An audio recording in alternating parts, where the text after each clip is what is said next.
Halo semua, pada kesempatan kali ini Ibu akan jelaskan terkait cara menyusun jurnal penyesuaian.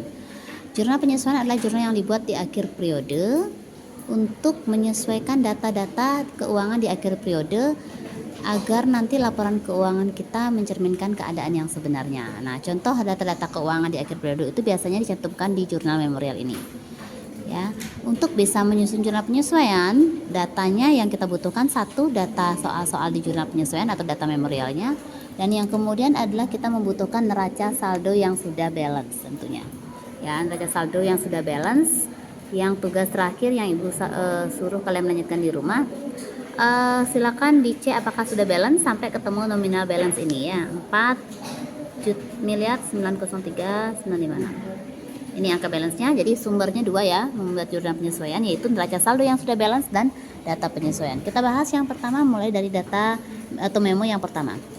Berdasarkan stok MM saldo perlengkapan per 31 Desember menunjukkan persediaan perlengkapan sebesar 16.500. Ini perlengkapan yang tersisa ya, kita harus tahu dulu berapa sih awalnya ada perlengkapan. Kita lihatnya di neraca saldo. Di neraca saldo ada perlengkapan 25 juta. Jadi nih, saldo perlengkapan awalnya di saldo itu 25 juta, di akhir sesuai dengan di soal 16.500. Jadi yang terpakai adalah 8.500. Nah, terpakai inilah yang akan kita jurnal. Jurnalnya sebagai berikut. Store supplies expense sudah jadi beban karena sudah dipakai 8.500 di debit, dan store suppliesnya di kredit berkurang karena sudah digunakan yaitu juga 8.500. Ini jurnal yang pertama. Kita lanjut yang kedua. Hasil pemeriksaan fisik ternyata ada satu inventory atau persediaan yang rusak, yaitu jam tangan wanita. Kita harus tahu dulu berapa sih harga pokok jam tangan wanita ini. Silakan boleh lihat kartu persediaan. Jam tangan wanita yang rusak itu di harga 2.800.000. Jadi akan kita jurnal kerusakannya itu dengan akun, yaitu di debitnya adalah spoiling expense atau beban kerugian persediaan yang rusak, serta persediaannya berkurang karena sudah rusak ya, berkurang di sebelah kredit. 1 unit ya, di harga 2.800.000. Oke, kita lanjut yang ketiga. Yang ketiga itu terkait data dari rekening koran. Perusahaan mendapat rekening koran. Rekening koran adalah data catatan keuangan kita yang ada di bank.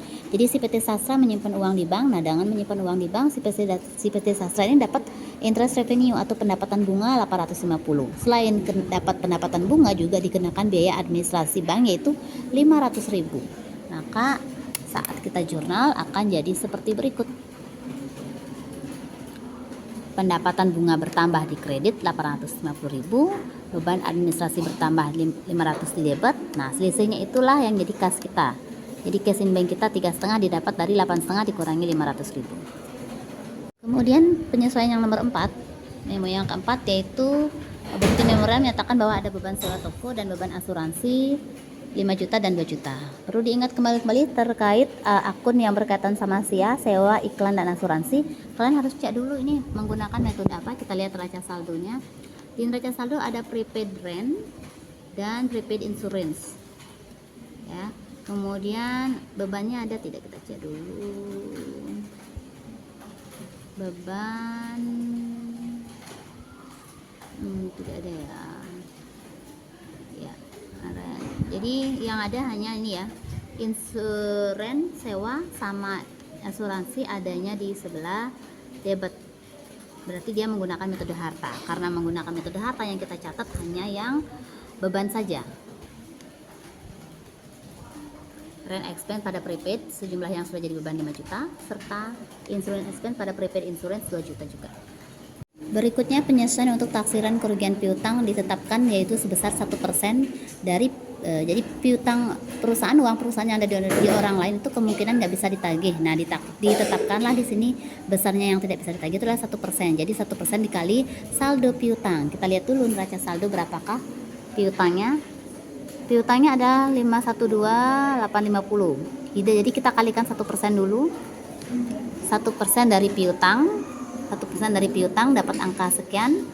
Nah, karena sudah dicadangkan sebelumnya ada CKP di sini 2 juta, berarti artinya sudah dicadangkan sebelumnya 2 juta. Berarti yang perlu kita cadangkan sekarang hanya sebesar selisihnya. Akan kita jurnal jadinya seperti ini.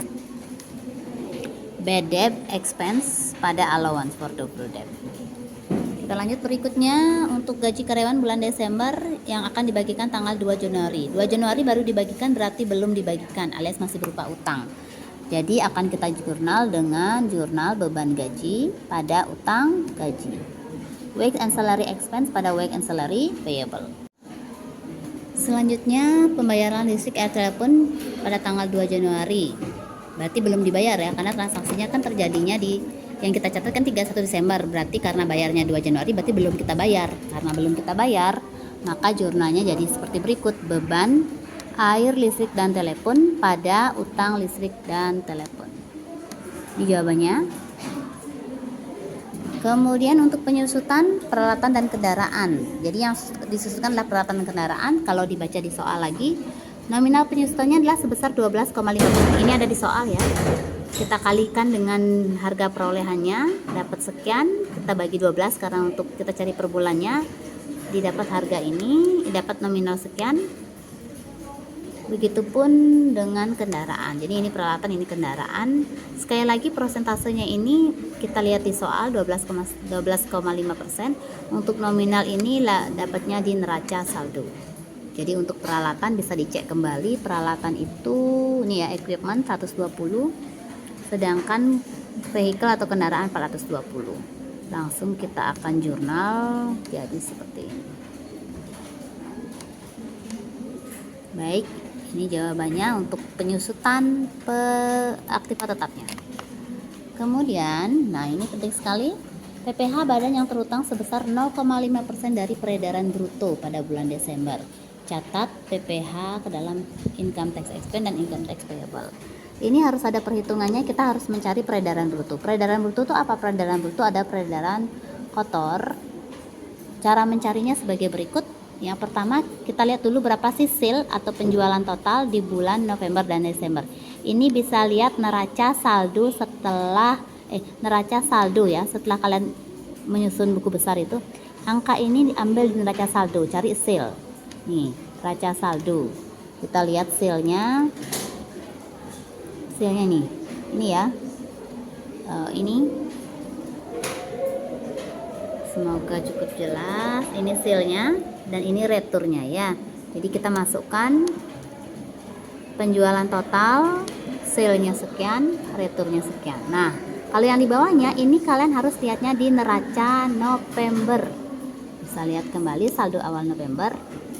Sale-nya ini sale, ini retur. Ya, udah kita masukkan di sini sale-nya, returnya. Kemudian kita kurangi.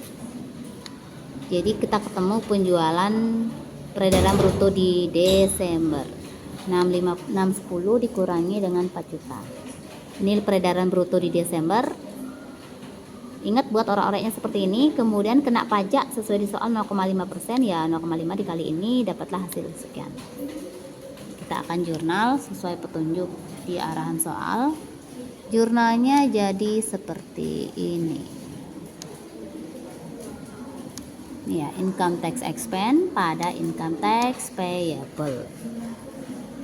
Selanjutnya yang terakhir, oleh karena pencatatan PPN income dan outcome sesuai dengan faktur pajak standar, maka kedua akun tersebut akan ditutup, dipindahkan saldonya ke PPN payable. Oke, untuk menyusun ini kalian perlu tahu berapa sih PPN income dan PPN outcome. Silakan lihat neraca saldo. Kita cari PPN income dulu. PPN income di debit 44.100. Nah, karena ditutup berarti dia akan kita taruh di kredit. Berarti taruhnya nanti di kredit PPN income